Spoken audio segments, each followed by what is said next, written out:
আসসালামু আলাইকুম রহমাতুল্লাহ। যদি আপনি এই ভিডিওতে উল্লেখিত 3টি নিশানি বা সংকেত আপনার জীবনে অনুভব করেন, তাহলে জেনে রাখুন যে আল্লাহ তাআলা আপনার জীবনের কঠিন পরীক্ষাগুলো শেষ করতে চলেছেন। আপনার রবের উপরে ভরসা রাখুন এবং তাঁর উপরে সন্তুষ্ট থাকার চেষ্টা করুন, কারণ আমাদের পরিকল্পনা রবের পরিকল্পনার কাছে কিছুই নয়। তিনি সর্বশ্রেষ্ঠ পরিকল্পনাকারী। আমরা হয়তোবা ভুল করতে পারি, কিন্তু তিনি কোনো ভুল করেন না। নিঃসন্দেহে তিনি তাঁর বান্দাদের জন্য সবসময় উত্তম কিছুই নির্বাচন করে থাকেন। আমরা যে মনে করি না যে জীবনের কঠিন পরীক্ষাগুলো মনে হয় আর শেষ হবে না, কিন্তু প্রকৃত অর্থে আল্লাহ পাক যে কোনো পরীক্ষায় একটা নির্দিষ্ট সময়ের জন্য দেন, এবং সত্যি বলতে যে কোনো পরীক্ষা বা যে কোনো খারাপ পরিস্থিতিরই সমাপ্তি আছে। যখন মহান রব্বুল আলামিন আপনার এই পরীক্ষাগুলো শেষ করতে চান, তখন আপনার সামনে কিছু বিশেষ আলামত পেশ করেন বা কিছু বিশেষ নিশানি পাঠান, যেগুলো আপনার জন্য শান্তি ও আশার বার্তা নিয়ে আসে। আমরা হয়তোবা মনে করি যে আমাদের পরীক্ষাগুলো আমাদেরকে ধ্বংস করতে আসে, আমাদেরকে দুর্বল বানাতে আসে, কিন্তু প্রকৃত অর্থে বাস্তবটা এমন নয়। রবের তরফ থেকে পাঠানো পরীক্ষাগুলো আমাদেরকে কখনোই ধ্বংস করতে আসে না, বরং আমাদেরকে আরো বেশি শক্ত, আরো বেশি মজবুত বানাতে আসে। আপনি দেখবেন একজন যোদ্ধাকে যুদ্ধের জন্য প্রস্তুত করতে একটু কষ্ট দেওয়া হয়, একটু তাকে পরিশ্রম করতে হয়, একটু স্ট্রাগল করতে হয়। বিষয়টা ঠিক এখানে তেমনই। আপনাকে যে পরীক্ষা দেয়া হচ্ছে নিশ্চয়ই কোনো বিশেষ প্রস্তুতির জন্য, নিশ্চয়ই আপনাকে কোনো পুরস্কারে পুরস্কৃত করার জন্য। দেখুন, যুদ্ধক্ষেত্র কিন্তু কখনোই ঘুমানোর জন্য বা অলসতার জন্য নয়। এখানে দুর্বল মানুষদের কোনো ঠাঁই নেই। প্রকৃতপক্ষে এখানে আপনাকে যত বেশি খারাপ পরিস্থিতি, যত বেশি কঠিন পরিস্থিতিতে ফেলা হবে, ততই আপনি জীবন যুদ্ধে টিকে থাকার জন্য শক্তপোক্ত হবেন, ভিতর থেকে অনেক বেশি মজবুত হবেন প্রাকৃতিক নিয়মে। আপনি খেয়াল করলে বুঝতে পারবেন, আমরা যখন কঠিন সময়কে, কঠিন পরিস্থিতিকে কাটিয়ে আসি, তারপর আমাদের জীবনে অনেক কঠিন পরিস্থিতি আসলেও সেটা আমাদের কাছে সহজই মনে হয়। ঠিক তেমনি যখন আপনি জীবনের এই সকল কঠিন পরিস্থিতিগুলো অতিক্রম করবেন, তখন জীবনের আর সকল পরীক্ষাগুলো আপনার কাছে খুব সহজ মনে হবে, অনেক বেশি ইজি মনে হবে। একটা কথা এখানে স্পষ্ট হওয়াটা প্রয়োজনীয়, আল্লাহ পাক আপনাকে সেই সকল ভাবেই পরীক্ষা করে থাকেন যেগুলো আপনার জন্য প্রয়োজনীয়, যেগুলো আপনার জন্য জরুরি। আল্লাহ পাক জানেন যে আপনি দুর্বল, আর এই পরীক্ষাগুলোর মাধ্যমে আপনি একটা সময় এতটা মজবুত হয়ে যাবেন, কেউ আপনাকে কিছু বললেও বা ছোট করার চেষ্টা করলেও আপনার কোনো যায় আসবে না। এর কারণ কি জানেন? কারণ ইতিমধ্যেই আপনি এর থেকেও অনেক বেশি কষ্ট সহ্য করেছেন, এবং আল্লাহ পাকের সাথে আপনার সম্পর্ক অনেক গভীর, অনেক মজবুত হয়ে গিয়েছে। তাই এখন আপনি জীবনের সকল পরিস্থিতিতে সমস্ত কিছু আল্লাহর উপরে ছেড়ে দিতে পারেন এবং নিশ্চিন্তে থাকতে পারেন, কোনো রকম মানসিক চাপ ছাড়াই।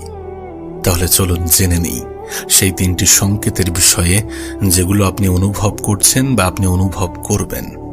প্রথম লক্ষণ হচ্ছে শত কষ্টের মধ্যেও নিজের ভিতরে একটি শান্তি অনুভব করা।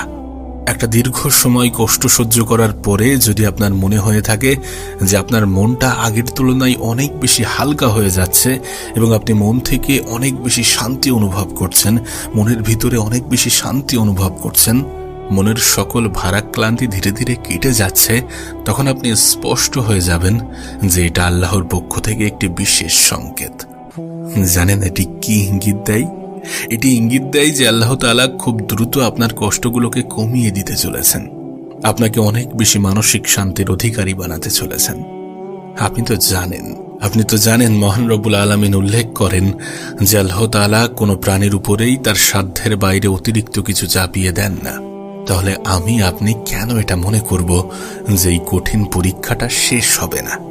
যদি একটা পরীক্ষার সমাপ্তিতে আর একটা পরীক্ষা শুরু হয়, তাহলে মনে রাখবেন এটা একটা বিশেষ ইঙ্গিত, এটা একটা বিশেষ বার্তা যে আল্লাহ পাক আপনাকে অনেক বেশি নিকটবর্তী করতে চাচ্ছেন। মহান রব্বুল আলামিন আপনাকে ভালোবাসা দান করতে চাইছেন, রহমত দান করতে চাইছেন। তিনি হয়তো আপনাকে ততক্ষণই পরীক্ষা করবেন যতক্ষণ না আপনি তাঁর ভালোবাসাকে চিনতে পারেন। তবে মনে রাখবেন যে পরীক্ষা যদি একটা দীর্ঘ সময় ধরে আসে, একটা দীর্ঘ সময় ধরে হয়, তার মানে এমনটা নয় যে আল্লাহ পাক আপনার উপরে নারাজ। জীবনের অনেক পরীক্ষাতে আমরা এটা মনে করি যে আমাদের আল্লাহ বুঝি আমাদেরকে শাস্তি দিচ্ছে, কিন্তু বিষয়টা এমন কেন ভাবছেন আপনি? জীবনের বেশিরভাগ পরীক্ষাগুলো আমাদের জন্য শাস্তি স্বরূপ আসে না, বরং আল্লাহ পাক আমাদেরকে মহব্বতের সহিত বেছে নিয়েছেন। এবং সত্যি বলতে এটা হওয়ার সম্ভাবনা অনেক বেশি যে আপনার এই পেরেশানির জন্যই, আপনার এই পরীক্ষার জন্যই আপনি ভাগ্যবান। আসলে আমরা এটা ভুলে যাই। আমরা ভুলে যাই যে দুশ্চিন্তা মুমিনের জন্য একটি নিয়ামত। যদি আল্লাহ পাক আমাদেরকে এই পরীক্ষাগুলো না নিতেন, তাহলে কিভাবে আমরা আল্লাহর সাথে যুক্ত হতাম? মহান রব্বুল আলামিন পরীক্ষার জন্য তাঁর সৎ বান্দাদেরকে বাছাই করে নেন। তাই আপনার কাছে অনুরোধ করতে চাইব যে নিজের উপরে সন্দেহ করবেন না। নিজের উপরে সন্দেহ করাটাও কিন্তু একটা গুনাহ, একটা অপরাধ। বিশ্বাস করুন, যে দিনের জন্য আপনি অপেক্ষা করছেন সেই দিন আপনার খুবই নিকটে। 2 নম্বর লক্ষণ, আপনি যা চাইছিলেন সেটাই আপনার জীবনে দেখা দিচ্ছে। যদি হঠাৎ করেই আপনার মাথায় ইতিবাচক চিন্তা আসা শুরু করে এবং ধীরে ধীরে আপনার দোয়াগুলো কবুল হওয়া শুরু করে, হতে পারে সেটা ছোট কোনো ভাবনা, ছোট কোনো ইচ্ছা, কিন্তু তারপরেও এটা নিশ্চিত যে আল্লাহ তাআলা আপনার পরীক্ষাগুলো খুব দ্রুত শেষ করতে চলেছেন। রাসূলুল্লাহ সাল্লাল্লাহু আলাইহি ওয়াসাল্লাম বলেন, যখন কোনো বান্দা আল্লাহর কাছে দোয়া করে তখন 3টি অবস্থানের একটিতে আল্লাহ পাক তার দোয়া কবুল করেন। প্রথমত, তিনি তার চাওয়া বস্তু তৎক্ষণাৎই দিয়ে দেন। দ্বিতীয়ত, তার জন্য আরো বিশেষ কিছু, আরো ভালো কিছু সংরক্ষণ করে রাখেন। এবং তৃতীয়ত, সেই দোয়ার পরিবর্তে তার জীবন থেকে কিছু বিপদ আপদ বা কিছু বালা মুসিবত দূর করে দেন। আপনি নিশ্চয়ই শুনেছেন, মহান রব্বুল আলামিন বলেন যে তোমার রব তোমাকে অচিরেই এমন কিছু দান করবে যাতে তুমি সন্তুষ্ট হয়ে যাবে। একবার ভাবার চেষ্টা করুন, আল্লাহ পাক যদি কাউকে সত্যি শাস্তি দিতে চাইতেন তাহলে তাকে কি কখনোই সমস্যা থেকে বার করতেন? যদি তিনি শাস্তিই দিতে চাইতেন তাহলে সকল বিপদগ্রস্ত মানুষগুলো কিন্তু আজীবন বিপদই বয়ে বেড়াত। কিন্তু মহান রব্বুল আলামিন কখনোই এমনটা করেন না। আল্লাহ পাক উদ্দেশ্যহীনভাবে বা অযথাই কাউকে সারা জীবনের জন্য দুঃখ কষ্টে রাখেন না। এই বিষয় নিয়ে আল্লাহ পাক নিজেই কোরআনে উল্লেখ করেছেন, নিশ্চয়ই কষ্টের সাথেই রয়েছে স্বস্তি। সত্যি বলতে, যার চাওয়া আল্লাহ পাকের পছন্দ হয়, আল্লাহ পাক তাকে একটু দিতে দেরি করেন, কারণ তিনি এটা খুব ভালো করেই জানেন যে চাওয়া পূরণ হয়ে গেলে মানুষ কত দ্রুত ভুলে যায়। এই বিষয় নিয়ে আল্লাহ পাক নিজেই বলেছেন যে মানুষ যখন কোনো বিপদে পড়ে তখন সে শুয়ে বসে যে কোনো অবস্থাতেই আমাকেই আহ্বান করে, কিন্তু যখন আমি তার কষ্টগুলো দূর করে দিই তখন সে এমনভাবে চলে যায় যেন সে কখনোই আমাকে বিপদের জন্য ডাকেনি। সত্যি বলতে, আমরা মানুষরাও যে কতটা অকৃতজ্ঞ সেটাই আয়াতের মধ্যে অনেক বেশি স্পষ্ট হয়ে যায়। আল্লাহ পাক কোনো কিছু আমাদেরকে দিতে দেরি করলে আমরা আল্লাহর উপর থেকেই ভরসা হারিয়ে ফেলি। আমরা এটা ভুলে যাই যে সমস্যা যেহেতু আল্লাহই দিয়েছেন, তিনিই আমাদেরকে এই সমস্যা থেকে বার করবেন। মনের ভিতরের খবরগুলো আল্লাহ পাকই ভালো জানেন এবং তাকদীরের বিষয়টা আল্লাহ পাকের হাতেই আছে। সত্যি বলতে, জোর করে যদি ভালো থাকা যেত, যদি অর্থের বিনিময়ে ভালো থাকা যেত, তাহলে পৃথিবীর ধনী প্রভাবশীল মানুষগুলো কিন্তু কখনোই দুঃখে থাকতো না। এগুলো সবসময় যে মানুষের নিয়ন্ত্রণে আছে বিষয়টা এমন কিন্তু নয়। মানুষ যে অর্থশীল হয়ে গেলেই মনের শান্তি থাকবে বিষয়টা কিন্তু এমন নয়। যদি সবকিছুই সহজে হয়ে যেত, যদি প্রভাবশীল মানুষগুলো অর্থের বিনিময়ে সবকিছু করে নিত, তাহলে আল্লাহ পাকের উপরে কেউ অতটা বিশ্বাস রাখতেন না। তিনি জানেন কোনটা কতটা এফেক্ট ফেলতে পারে। এই জন্য আল্লাহ পাকের উপরে বিশ্বাস রাখাটা প্রয়োজনীয়, তাঁর উপরে ভরসা রাখাটা প্রয়োজনীয়, আশা রাখাটা প্রয়োজনীয়, আস্থা রাখাটা প্রয়োজনীয়। মনে রাখবেন, বিপদে যেমন আপন মানুষদেরকে চেনা যায়, ঠিক তেমনই বিপদে ঈমানদার এবং বিশ্বাসী মানুষদেরকেও চেনা যায়। তাই আপনি যদি পুরোপুরি বিশ্বাস রাখতে পারেন আপনার রবের উপরে, তাহলে নিশ্চিত থাকুন যে এই পরীক্ষা খুব দ্রুত শেষ হতে চলেছে এবং মহান রব্বুল আলামিন আপনার জন্য এমন শান্তি নিয়ে আসবেন যেটা আপনি কল্পনাও করতে পারবেন না। আর এই সব কিছু জানার পরেও যদি আপনার মনে সন্দেহ সংশয় তৈরি হয়, যদি আপনি নিজেকে প্রস্তুত না করতে পারেন, তাহলে জেনে নিন যে আপনি আল্লাহর সাহায্য পাওয়ার জন্য মন থেকে প্রস্তুত নন। আল্লাহ পাকের সাহায্য পেতে হলে শুধুমাত্র মুখের বিশ্বাসই যথেষ্ট নয়, মুখের কথাটাই যথেষ্ট নয়, কারণ তিনি আমাদের অন্তর দেখেন।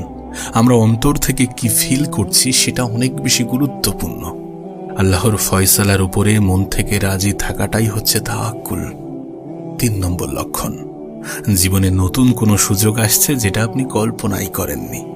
হয়তোবা একটা সময় আপনার হাতে সুযোগ ছিল, অপশন ছিল, কিন্তু সেটাকে আপনি কাজে লাগাতে পারেননি বা সুযোগটা হাতছাড়া হয়ে গেছে।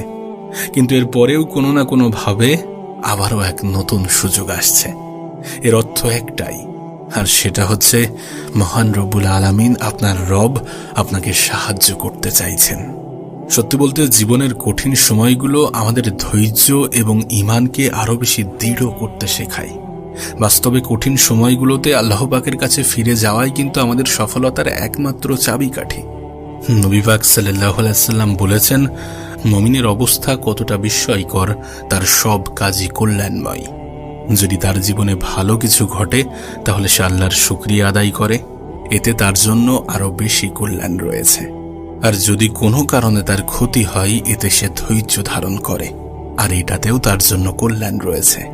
তাই বলছি, জীবনের সকল অবস্থাতে আল্লাহ পাকের শুকরিয়া আদায় করুন এবং ধৈর্য ধরে আল্লাহ পাকের রহমতের জন্য অপেক্ষা করুন। ইবাদত এবং দোয়া চালিয়ে যান, কারণ এটি আল্লাহ পাকের নৈকট্য লাভের, আল্লাহ পাকের নিকটবর্তী হওয়ার একটা বিশেষ সময়, যেটা হয়তোবা বারবার আসবে না। জীবনের যে কোনো সুযোগকে আল্লাহ পাকের বিশেষ দান বা রহমত হিসেবে অ্যাকসেপ্ট করুন। কঠিন সময়ের পরীক্ষাগুলো কখনোই দীর্ঘস্থায়ী নয়, কখনো চিরস্থায়ী নয়। এটি খুব দ্রুতই শেষ হবে ইনশাআল্লাহ, এবং আল্লাহ পাক আপনাকে এমন মর্যাদা দান করবেন যেটা হয়তোবা আপনি কখনো ভাবতেই পারেননি। শুধু আল্লাহ পাকের উপরে ভরসা রাখুন, ধৈর্য ধরুন, সর্বোপরি রবের শুকরিয়া আদায় করুন।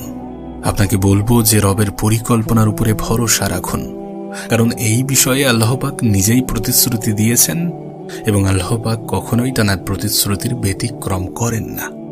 জীবনের যে কোনো পরিস্থিতিতে রবকে অভিযোগ করা ছেড়ে দিন এবং নিজেকে প্রস্তুত করুন উত্তম পুরস্কারের জন্য, কারণ কষ্টের সাথেই রয়েছে স্বস্তি।